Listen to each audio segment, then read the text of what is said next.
Magandang tanghali po sa ating lahat. Kami po ay mamumuhag na uli. May 29, 2026. Ayan po, nagbabiyahe na po kami papuntang Italan. Doon po ang ating area ng pamumuhag. At ayan po, nasa unahan po natin ang kasamahan natin. At ito na po kami. Bale po, 6 kami. May mas nauna po sa aming 2. Ay na naman ang piling pugi. Ay, yan o yan. At ay, diretso na po tayo. Meron daw pong nakita. Tara.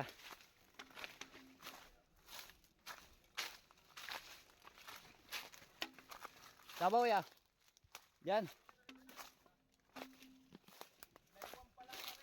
Naiwan. Gi.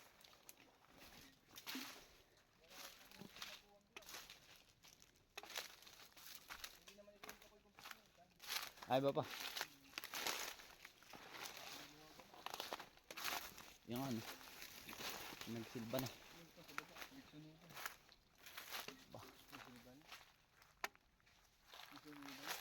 Saan ba nakalagay? Saan?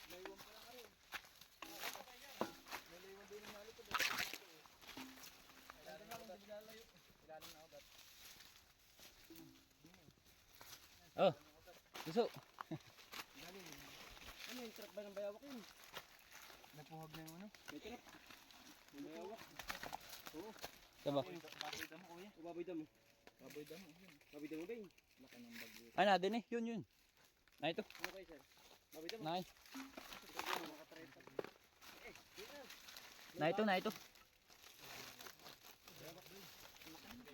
At din po ay nadali na yung isang kasama natin sa bandang noo sa may ilong sa gitna. Ay, ang ganda yan, Jade. Yan po yan. Chinese ka. Babawi. Matabang po na naiwan ng aming nakita. Ang bahay naman po ay nasa may matigas na kahoy. Din po kami nagagayak ng aming pamuhag. Bunot lang po ang gagamitin natin dun. Hindi po kami tatae. Nagagayak lang po ng pamuhag. At nain na po, sisimulan natin ang pagbabaklas o At pagtitibag ng bahay ng naiwan. Titistingan kung kayang putulin ng kahoy. Titistingan lang kung kakayanin. Pagpasensya na po, medyo paus ang aking boses. Tunay na napakahirap talaga maghanap ng naiwan din. Makakita man ayan ang hirap ng kunay naman. Nasa matigas na kahoy. Aray ko po. Subukin lang kung kakayanin. At nain na nga po, pinapauso pa na. Hala, bakbakin na. Habang maaga pa. Testing eh. Walang masama naman ay. Pero ang naiwan naman po, mabait naman po yan kaysa sa pukuyutan. Ang pukuyutan po ay talagang mabagsik ay.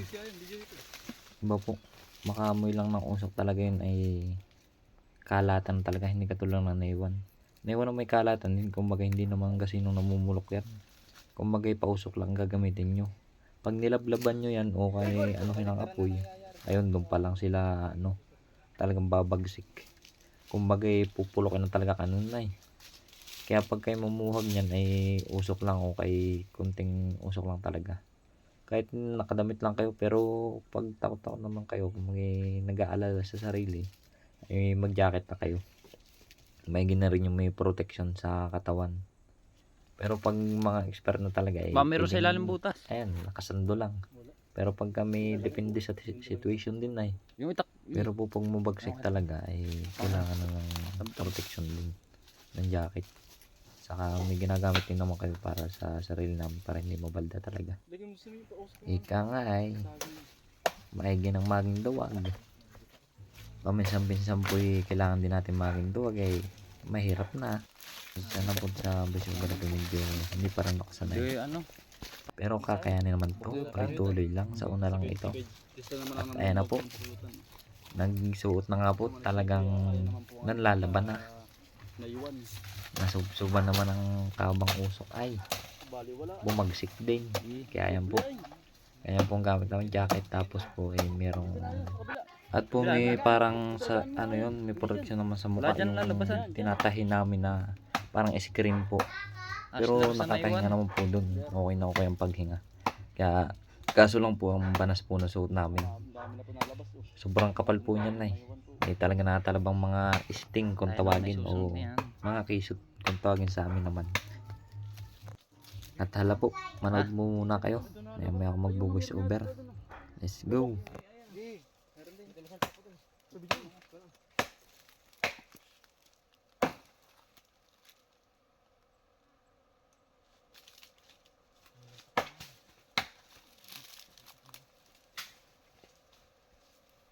Git, ikaw lang naman. Lalo pagpakayutan. Bulasan ito. Ano yun, nasa dyan. Okay nga. Nako. Lalo lang ang madadalira yan. Okay nga. Ela. Hindi tanggal. Kaya mo bandukutin di yan? Ay. Okay. Ela.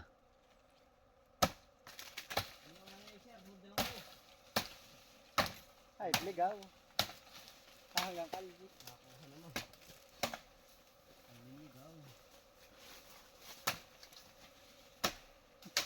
Kasali pa ba yan? Ay. Oh, ikaw ang sinasabong talaga. Ikaw. Ito na taga. Kanini, tatlong taga pa lang ako. Nangipit niya.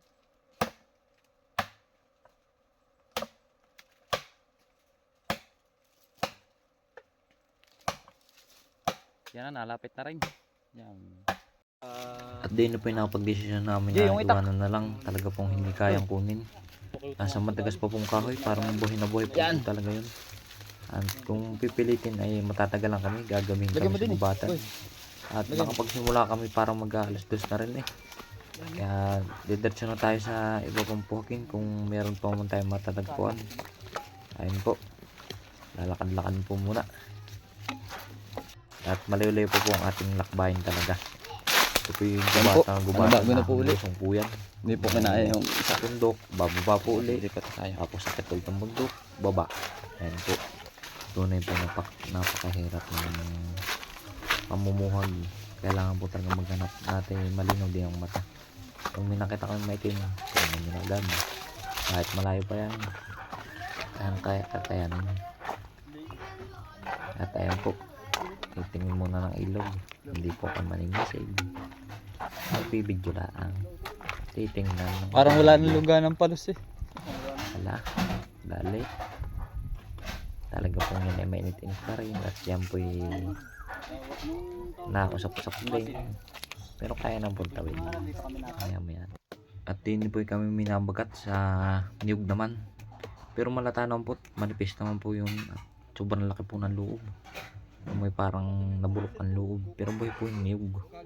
Kayang-kaya naman po yan. Pinutasan lang po ng konti at para makuha yung sirayan ng naiwan. Naiwan po ulit yan. Wala po kami mabagat na pupuyutan. Kaya po ayan. May nakuha naman po kahit po paano. Maunti lang po. Pero kulang na kulang pa rin. Loging-logi pa rin. At talaga nung gubat na ay. Yan. Nakikita na po natin ang loob. Ang sarayan. Yun lang, ang tanong kung may pulot. Ala, ay titingnan natin maya maya. Yako, lalaki ka. Natataga na yung ano, pulot. Yan, kinakabay na po. Dinudukot na. Nahala atin lalag. Plastic, plastic. Plastic. Malakang plastic. At naay po, dinudukot na. Titingnan natin kung meron talagang laman. Ay wala. Sarayan lang. Ala, pinapakita na. Pero meron pa rin, meron din naman pulit yan ng kauntingan. Ala, bilis eh. Baka tayo maabutan ng may aray. Ay siyang tunay na nangyari talaga tayo. Ala, tabi ulit. Talaga hindi pa kasi ang kamay. Ala, isa pa. Sob-sobe. Wala sa uti ng usaw. Nang makuha na. Ingat, ingat kaya yan. Bubuyog. Nasa taas. Mapulot yan, gawa ng mabulaklak dito eh. Ay, yung plastic. Ayun. Ay, bata pa. Ganda. Yan po. Saray naman na rin. Honey ang ating kailangan. Na ay, may nakukuha na. Tinitingnan ng kasama natin. Merong kaunti rin, pero sipsipin laang. Pwede na. Hala, dali. Dukutin mo. Hala. At hindi pa nandadali yan. Maya maya yan ay titirahin ka na. Meron pa rin yan doon sa loob. Ay walang laban at may usok. Mamaya pag wala ng usok, yari ka. Bilis yan duko. Naalala ko po noon ay nung una kong puhag ay naiwan talagang una. Unang kong puhag ay ako agad ang pindukot din ay. Pero hindi naman ako nadali noon. Sabi nga nila may anting-anting daw ay wala nga ni. Nadadali rin ako. Pag nagkamali ay palda naman. Hindi po ako yung nadukot dyan. Ako po yung nagbibidyo. At ako po yung pampukyutan. Pag naiwan po parang magkaiba po kami ng master niyan. Yan po yung naiwan naman. Ako na may pukyutan. Pero ang una kong pinagsimulan talaga ay naiwan. Ay para po mas gusto kong puhagin talaga ay pukyutan. Malakihan talaga. Pero po ang pukyutan talaga ay delikado. Unti mong pagkakamali dun, maaaring buhay din ang kapalit. Maaaring madamihan ka lang naman ng pulok. Kung kakayanin mo kayang-kaya. Kasi talaga pag nadamihan kay malamig-lamig, talagang ngiming-ngiming yung buong katawan mo para kang lalagnatin. Pero pag ako po hindi na, sanay na ay. Halos po taon na rin ako namumuhag. 3 beses po ako nagkamali sa pukyutan. Talaga pong una ay yung tag doon. Ako, nabalda. Lampas po 20 ang pulo ko. Para pong 25 pataas. Talaga pong lamig na lamig ako kinagabihan. Kinabukasan po yung naging okay naman. Basta pag alam nyo sa sarili nyo hindi nyo kaya, huwag nyo nang piliting kunin. Bumaba na agad kayo. At talagang kung ayaw nyong mapagaya sa akin pag napulok na kayo ng mga 10, bumaba na agad kayo. Huwag nyo nang pilitin. Ako pipinilit ko kaya po okay na 25 na kagat. Parang nasa 30 pa rin. Hindi rin po mabilang ng kasama ko. Pinagbubunot ko ng kisot o sting. Ayun po. Bali po ang pukuitan talaga dalawang klase. Yung isa ay matapang, yung kulay itim po. Yung madilaw-dilaw naman ay mabait naman po yun. Pero yung itim talaga balasik, makamoy lang ng usok yun. Susugudin na kayo makita lang kayo. Pero kung dilaw po swerte kayo. Yung medyo maputi nga kung tawagin mabait naman yun, naaalis agad, hindi naman namumulok. Pero yung itim talaga ay balasik na balasik po yun. Kitang kita nyo po talagang ang buhay mamumuhag ay hindi biro. Kung tingin sa pagkakamali mo, maaaring buhay ang kapalit o hindi naman. Kung kakayanin, kung ano naman po unahin po lagi natin ang safety natin. Sa bawat lakbay po natin, hindi natin alam kung anong mangyayari sa atin. Kaya lagi din mag-pray muna bago umalis ng tahanan at magpaalam sa ating Panginoon. Magpaalam po muna sa magulang o nasa itaas mo natin. Yan po. Yan po ang magandang advice. Kaya pray muna. Ayan, unang-una. Let's go. At dito po naghahanap-hanap po ulit kami ng makikitang pukutan o mayroon din pong manap talagang pukutan yan po yung nasa tagong-tago, nasa mga kahoy, nasa tipas o nasa tulong-dulo ng kahoy. Basta po magandang pistuhan o tago, doon sila napisto. At dito po para kaming nakakita ng pukutan ayun po, titingnan na po natin. Ayun po, nasa balete. Napakahirap po ng pistong yan. Ayan po, tinitingnan natin ang sitwasyon kung paano lagay ang ating gagawin. Napakahirap pong sunshine kung paano ang diskarte dito. Napakang puno po niyan. Yan po. Ayun, Malaki nakita po ko ang na. nandyan. Yun. Tingnan natin lagay. Puro bagay Tapat na po tapat. eh. Dapat mo. Oo. Walang masama kung titistingan niyan. Ayan po. Ayan po. sa Pagkalaki dulo-dulo. ngayon niya. Ayun, Ayan. Tol, camera mo, ayun, cellphone mo, tol. itim na itim. Hindi po kayo tatakong yung Hindi dahon. kita ng camera. Ang layo. Tingnan natin kung kakayanin. Tol, cellphone mo. Let's go. At dito po yung napag-desisyon namin na hindi na ituloy. Napakahirap po ng sitwasyon dun. Pero tinistingan pa rin po natin. Kaso lang po namatay ang usok. Umulan pa. Ayun, hindi namin nakuha. Babawian namin yun. Joke lang. Sa iba na sila nang bahala Yun dun. boy. Kasi naman makakita mo kaya napakahirap ng sitwasyon din. Walang kahoy tapos puro bagay hindi ka makakapit. At ito po, nananawid na kami ng ilog. Maligam-gam po yan ng pasok. Galing po mainit yan. Parang singaw na kung saan. Ayan po, naglalakad na kami pa uwi. Let's go. Ayan na. Kailangan lakad na naman aray. Ahon lusong na naman. Pero kakayanin. Ayan na, nagyapak na. Talagang napakabilas at umulan. Bundok po yan. Ayan na. Ito yung daan ng mga alabaw. Yang. Ang hirap yung daan. Kung ikay hindi sanay ba, lalagyan ka diyan. Ayan yun naman. Upi.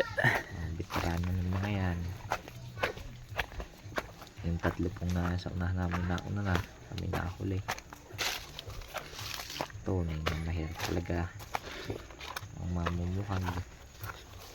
Lakad na lakad. Pahinga lang ay kakain. Kaplay. Yan. Oo. Yan. At naipin kasama namin. Talagang bodybuilding. Ayan na. Lakad ng lakad. Hanggat ay malalayo pa. Ay tumigil tayo gabi. Tempo basang-basa pa talagang paligid at umulan todo. Yung ba duman? Pag sa gubatan po umulan ay talagang malakas talaga. May katulad sa ano. At ibang iba nun ay kahit maraming puno ay puyog ka. Talagang pasamang-pasama kami din eh. Kaya nung init biglang umulan naman ay kaya kinagabihan na talagang kilalagnat at pag mahina ang katawan. Wala, lakad ng lakad. Ha? Tayo na iiwanan na. Oo. Yan ang bagay natin.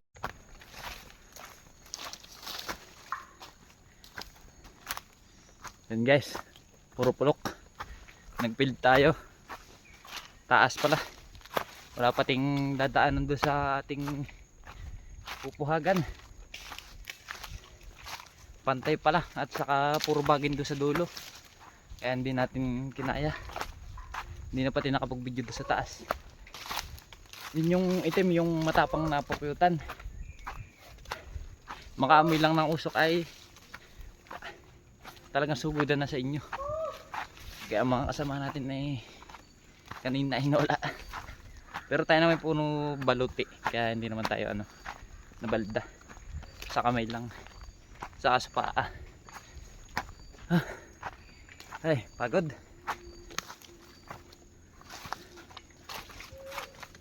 At naay po, malapit na kami sa aming pardahan ng motor. Kasi yung malapit na yun ay isa pang burol. Yan, yan. Wala, lakad. So yun guys, bawi tayo next time. Ngayon po minalas tayo. See you next time.